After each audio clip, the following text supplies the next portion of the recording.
Hello everyone, David here, MixBuzz TV. Today with me, Dweezil Zappa. Hi everybody. and of course we are in his amazing Ikari studio here today. We're taking a look at the new, just released PSP auralComp, designed in collaboration with Ronald Prent. This is a very interesting plugin. It's a multi-channel compressor for immersive audio, ATMOS, and we tested it a little bit before starting the video, of course, and it sounds pretty cool. Yeah, well, I was actually really interested in it because working in multi-channel, working in Atmos, you have limited options when it comes to trying to glue everything together. And the format itself is designed to not have to worry about that. You're supposed to think about having things be separate and have that kind of flexibility. But if you do want that glued together sound, you struggle because there are certain things that can't all fit in. It can't corral all the audio because objects live in their own space. So to get around that, this plugin does some other things. It gives you some flexibility with how things work as far as what makes the compression get triggered. So that's the interesting part. Yeah, definitely. Atmos, as you guys know, if you are into Atmos a little bit, it doesn't basically have the two-bus compression as we know it, or two-bus processing at all, for that matter. And this is definitely a different approach to two-bus compression in this case from other plugins that we tried. Multi-bus equaling two-bus. Right, correct. And I think the fact that they put focus into the internal sidechain and how this compressor, how you can link the sidechain and how you can trigger each part and each groups, for example, front, sides, LFE, left and right. We'll see that all in a minute. It's very interesting. A little bit like a regular multiband compressor in the sense that you could think of low frequencies, mid frequencies, high frequencies, and how they're going to interact.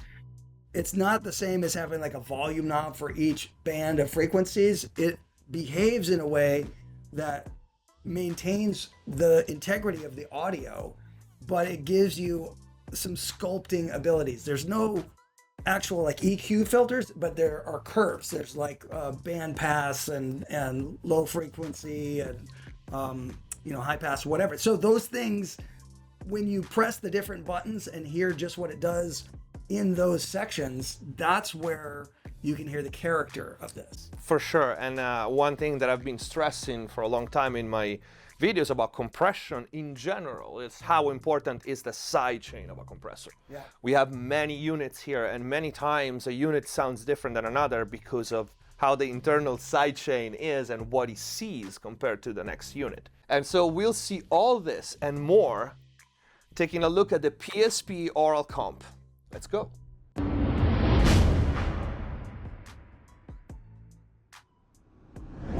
So let's take a look at the GUI of a PSP aural compressor. The one thing that I like is the GUI is very clean, slick, everything is in front of us. We have the usual controls that we find on any compressor. So attack and release at the top, threshold, makeup gain, ratio, mix knob, and the link knob. This is one of the key features of this compressor. Let me explain it very quickly. Basically, when this link knob is at 0, every channel is triggered by its own signal. And the channels in this case are left, right, center, LFE, and so on. When the link knob is 100% instead, every channel here is triggered, the compression on that channel is triggered by whatever is present in one of the groups that we have here. We can have up to 8 groups. So if we click here, we see that alpha group, that is the first group that we created, is pretty simple. Everything is triggering the compression but the LFE. So the low end, the sub low end is not triggering compression on any of the channels. Before going more into detail on the linking features and the various group, we have other basic controls here. We have an input control, we have a limiter. Of course, we have a drive to drive more signal into the limiter. We have a ceiling that sets up our ceiling level, and a general output. So input and output, these two are related. We are gonna keep the brick wall limiter off for now. Here we have the sidechain summing features. These are 3 options that PSP gave us to further shape and tailor our sidechain signal and how the compressor is going to react to the material. We have 3 options: normal, rectified, and RMS.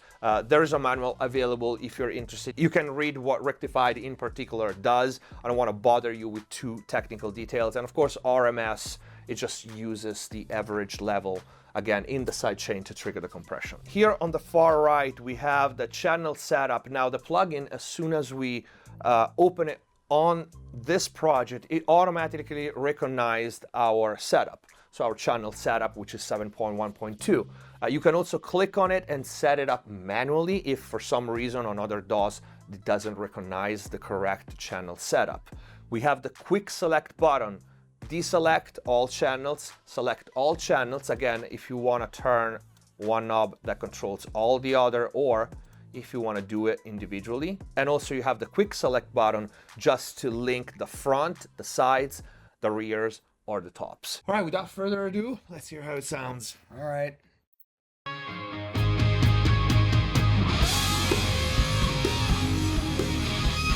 Just go super extreme and break it. That's what I like to do. Right from the get-go, you mean? Yeah.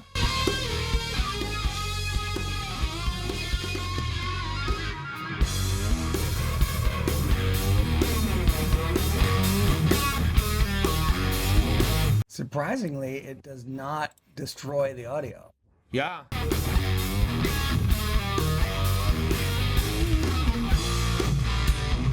These are very wrong settings we are just using right now. No, but the interesting, yeah, definitely the compressor as a processor itself, it sounds really solid. And I am using, as you guys can see, a TACAS 15, which would be what I would use on an SSL style on the 2 bus, and a pretty fast release because I want to hear the action of it. And one thing to notice is that I'm gonna go back to more conservative levels here.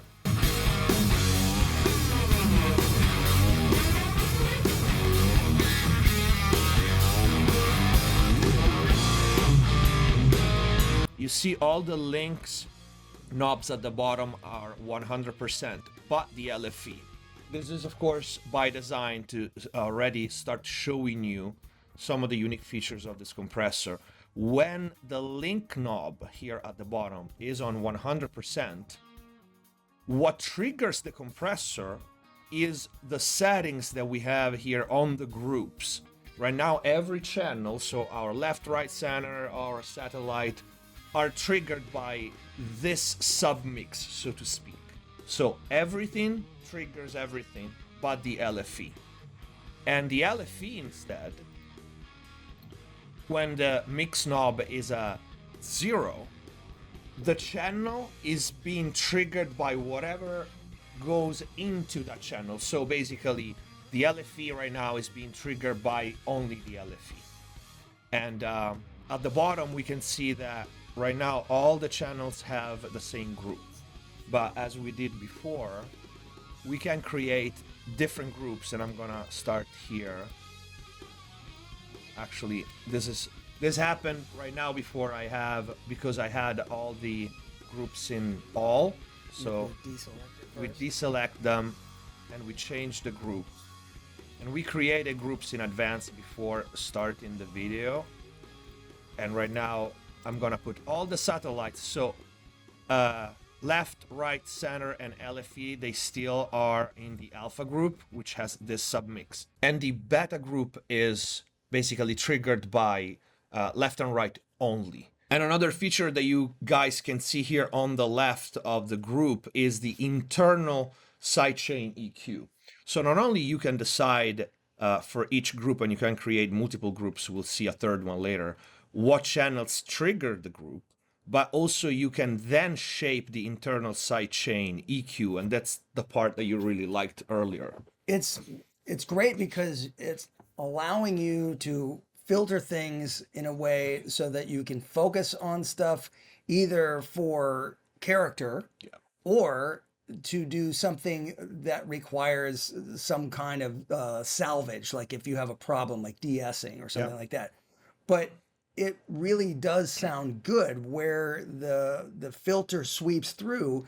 You get a lot of useful information out of it, and that's the part that I wasn't expecting, because it works like a multiband compressor in that way, but it's still very musical. It's not as crazy notched as sometimes you get with multiband. Yeah, definitely. And especially because we are talking about a multi-channel immersive compressor. So this is unseen until now. Right. That's the key. And that's what I said, I think, at the beginning, the fact that they put so much focus on the triggering part. So what triggers the compressor, what the compressor reacts to. It's not only what channels react and trigger the compression, but for each group, we can see the alpha as well. We could, for example, here, we can do this. We can take some of the low end off this group with the high pass filter. Right. So the kick doesn't trigger this group too much. And in this group, we have left, right, and center. I think what we're going to do now is we are going to start playing again and move this and this internal sidechain and see how the compression changes.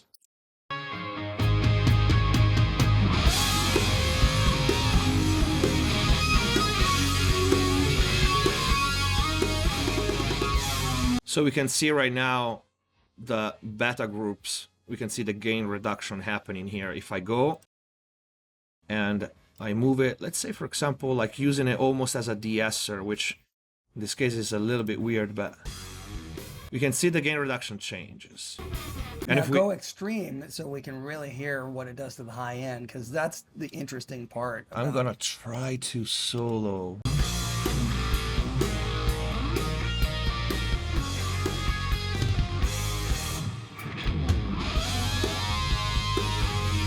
And you can really quickly shape a new balance of the mix, Yeah, that's definitely useful. And we also have another, by the way, what I wanted to say is for the link, if let's say we have the link at 50%, what this means is that half of the signal is triggering going with the information that is in this group, and half of the signal is triggering for what comes into this channel. So, for example, if we go back and put the alpha here in these groups, if we have in the alpha group all the channels that are triggering these 4 channels here minus the LFE, if my link knob is at 50%, 40%, whatever it is, not fully clockwise or counterclockwise, it means that the left channel and the right channel, in this case, half of it is triggered by whatever is going to this group, and half of it is triggered by what signal is present in the channel itself. So this again is a pretty unique feature. That's almost like parallel compression. Yeah. It's like it's a blend. So that actually could be useful when it gets really complicated in an Atmos mix and you have a lot of things moving at one time. Mm-hmm. You might be able to figure out just the perfect blend of getting the thing to pop out that you want by having that feature, because if it's all compressing all at the same time in one area, it might do too much and you might not hear the thing that you want. So this does give you a little bit more flexibility than the current situation that you would have in Atmos if you were trying to do something that resembles the regular 2-bus processing. And on top of that, we also have a mix knob. So the control is really, you can tailor this any way you want, because one thing that we experience mixing in Atmos is exactly that. Like sometimes with other similar products like this, we lose the bounce, right, that Atmos allows you to do with the things. Like some things need to pop up, but it's a fine line between I want to control it and now it's too choked, and actually have it like full blown with no control, dynamic control at all. Right. And we had another group that we created. I'm just gonna put it here. I think it's this one. Let's see, in which we took away from the group, left, right, center, and LFE. So these channels here, and these are just tests. We are not trying to make this mix sounds better. Let's just to showcase the plugin. This group is controlled only by our satellites, basically. And this is gonna, again, change the behavior of the compressor once again. And you can see, guys, at the bottom, these green lights, while we restart the playback, it shows you in real time what goes into each group, and that means what triggers the compression. We can play again.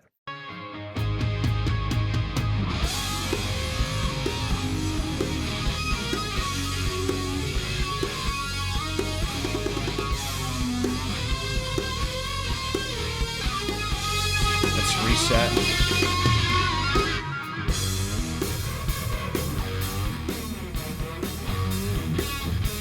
It sounds pretty good. Like, it's interesting how you can rebalance things just like this in 1 second. Yeah, well, the guitar that spins around with the flange now has a little bit more detail on it. And you can see in the Gamma group, that's got all the surround speakers. So you've got that slight bit of the low end roll off there. Yeah. But we can move this right and make it like a little less extreme, and we can see. I want to change to this to the Gamma group. Oh, I had them all selected again. But it's very interesting. Like, I'm all about what kind of sidechain goes into the compressor and what triggers, because that changes the behavior so much. Yeah, and at the end of the day, what we're saying in Atmos is that you still have this -18 ceiling that you have to hit, but you get a lot more low end in any Atmos mix than you are expecting, because that's not the thing that really triggers the LUFS metering in that. Yeah. But this gives you so much control that you can actually find things to automate, possibly, just for moments where, like, if you're really trying to get that last little bit of you know, maybe 1 dB where you're like, yes, I need it. I got it. Yeah. You know, this could actually help really locate the trouble spots and clamp down, just so that it's not gonna do something to make you miss that metering that you need. Yeah, because it's so tricky that, you know, with Atmos, you don't have the usual 2-bus processor, and then the whole loudness thing, it's out of the question, because that's a level you can't go past it. Right. And so a couple of super tall peaks, or maybe a couple of guitars, because that metering in Atmos is very sensitive to the mid-range, that pop a little too much, that could be like the make or break that one last dB of loudness that you could get. And this is actually pretty cool. I wanted to show something. It's really cool that right now, if we take a look at the LFE channel, you see with the link at 0, nothing is shown here. But as soon as I move it, it gives me a real-time reading on what's triggering that channel. That's very cool, because that is good. We can take a quick look at it and see immediately all the channel, what triggers what, and you know, how the compressor reacts to it. Yeah, the interface is well designed for that reason, and also just the fact that it's laid out right in your face. You can see the metering down below, but you can also see the threshold and makeup gain stuff without getting confused by everything. You know, that is a challenge when you're dealing with a multi-channel mix. So it is really well thought out the way they did it. Yeah, and also you have so much control in such a small real estate space. You know, everything is in front of you. I want to do another quick test. We have here the summing. So just quickly, I'm just gonna exaggerate the settings again, and then switch from the regular to RMS to see how it changes.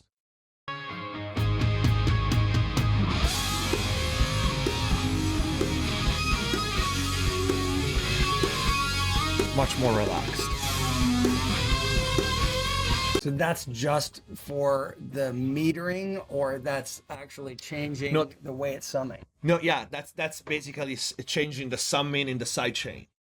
Okay. So this is, and You guys can read specifics on this because they did a really cool thing here with the normal, the rectified, and the RMS. I went to the RMS because it's the closest thing to what we know about regular compression from, let's say, peak to RMS. And you can hear this is how it sounds.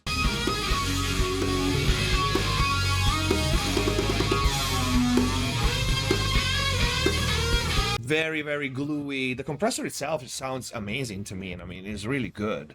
It does sound good. I mean, you could definitely use it even on a stereo mix. And 100%, yeah. Have all kinds of extra tools. And then we have a clipper. Actually, a brick wall limiter, I should say. And we have a ceiling output and input. And I think the drive, not input, I'm pretty sure it will drive the signal into it and make it louder.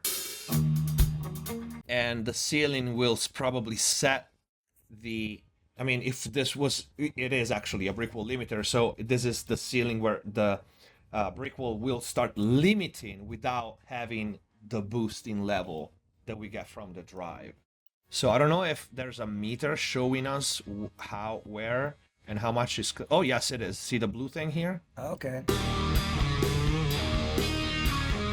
So that's our ceiling. I wonder if, let me select all and put down this and just use the brick wall limiter to see.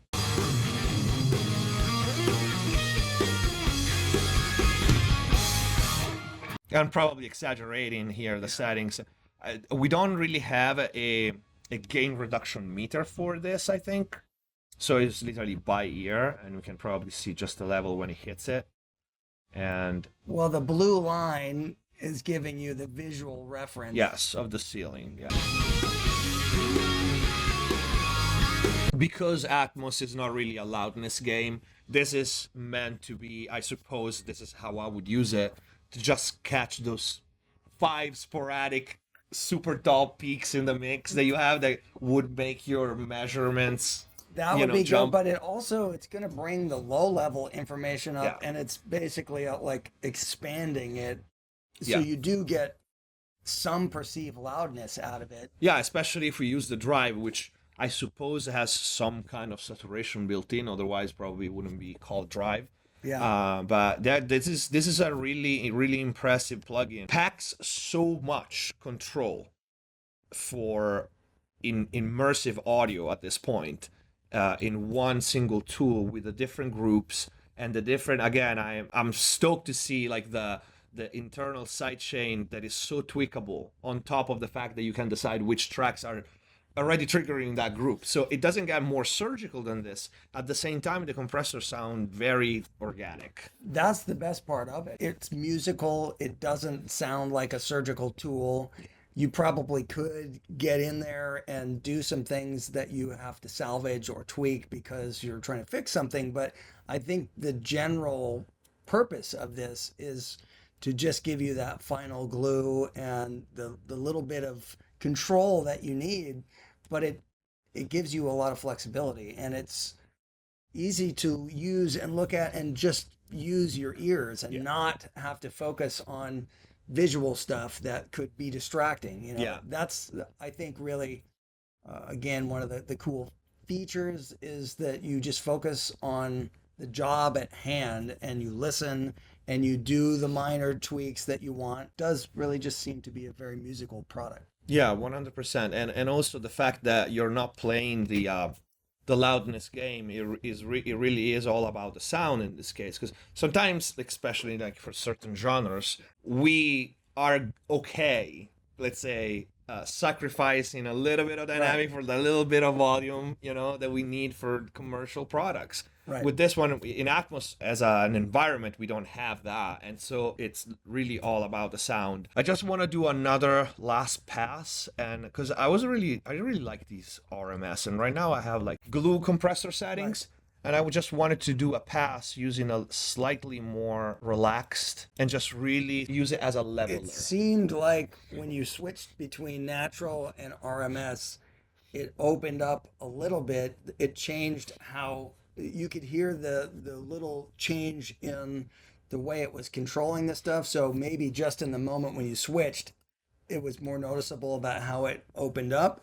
But it would be interesting to hear the difference to see if overall, when you make these changes, if it gives you at least the glue part, but it might be more transparent this way. Yeah, definitely. Let's give it a try. So I'm just gonna select all again.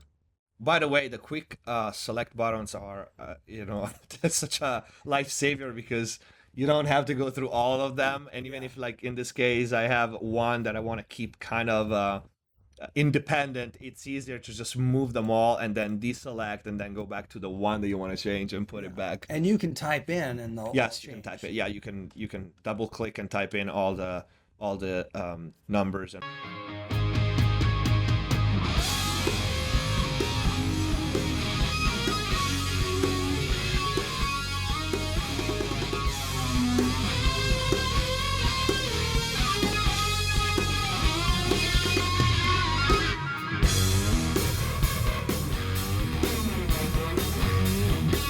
And again, I'm compressing more than I would probably do in a normal scenario, but I'm gonna go to the sides.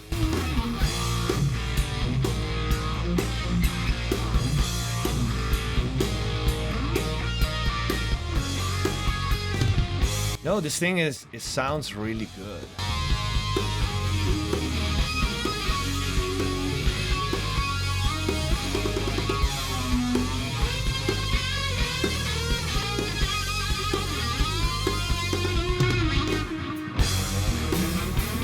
You can hear it actually give you more kick and more snap to the snare.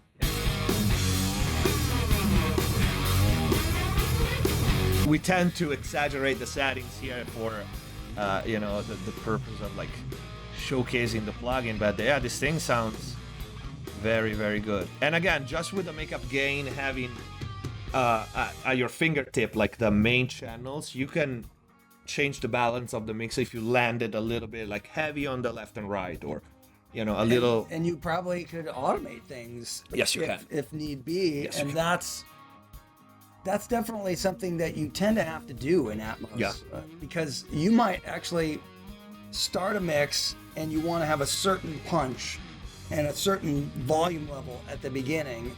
But when you have to hit -18, sometimes the whole mix starts to tilt down this way because you have to play the game until you get to the thing that you need to be at -18.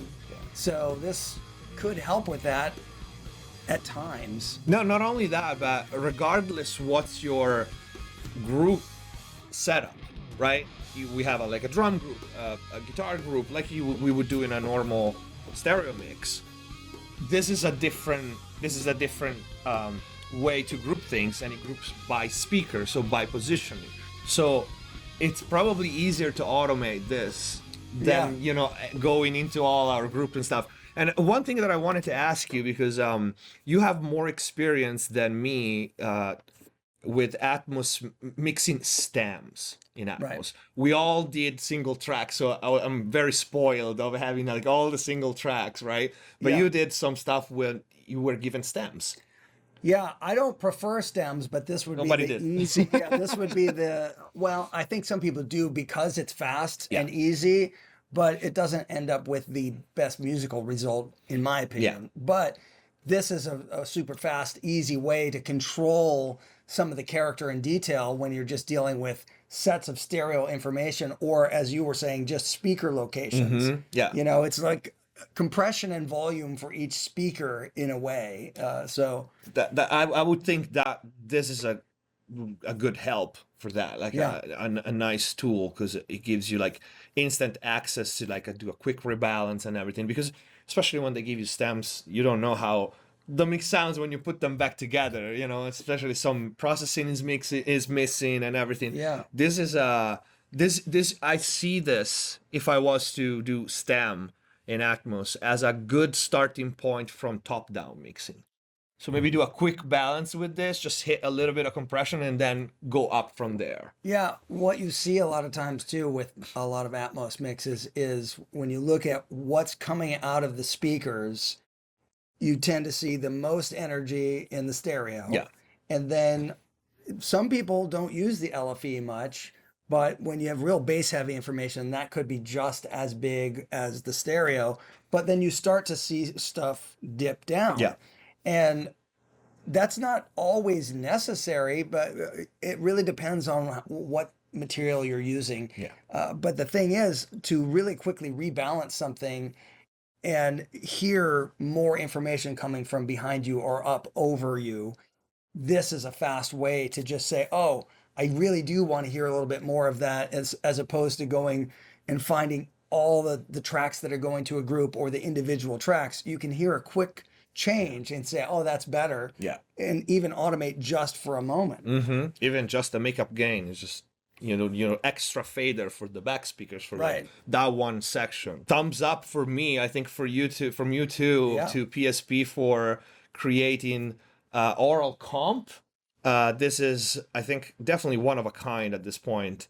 Multi-channel compressor for immersive audio. Kudos really to PSP for putting so much effort and focus on the sidechain part of this compressor, on top of the fact that the compressor itself sounds really good. But Yeah. you know, I love PSP compressors. I love their delays, the 42, the new one that they did, and generally speaking, they all have great sounding processors. But all in the way line. back to the PSP warmer. Yeah. That thing is still good. That thing still holds up against you know, the big guys today. So definitely is a company that's been around for a while, and it's great to see that a company that has been around for so long is still deep into innovation with stuff like that. Right. So this is it for the video, guys. This was PSP auralComp. The link is going to be, of course, in the info box down below. Thanks to Eric, that is off camera right here. He's over there helping with the RMU, the Dolby renderer. Absolutely. And this was live from Ikari Studio. Yeah, we should also say thank you to Craig Parker Adams for letting us use his music, which is called Los Lunas. 100%. You will definitely, guys, find a link to his music in the info box down below as well. Dweezil, thank you so much. Thank you. And I'll see you guys next time. Hands on my neck, hands get my throat. Lift me up,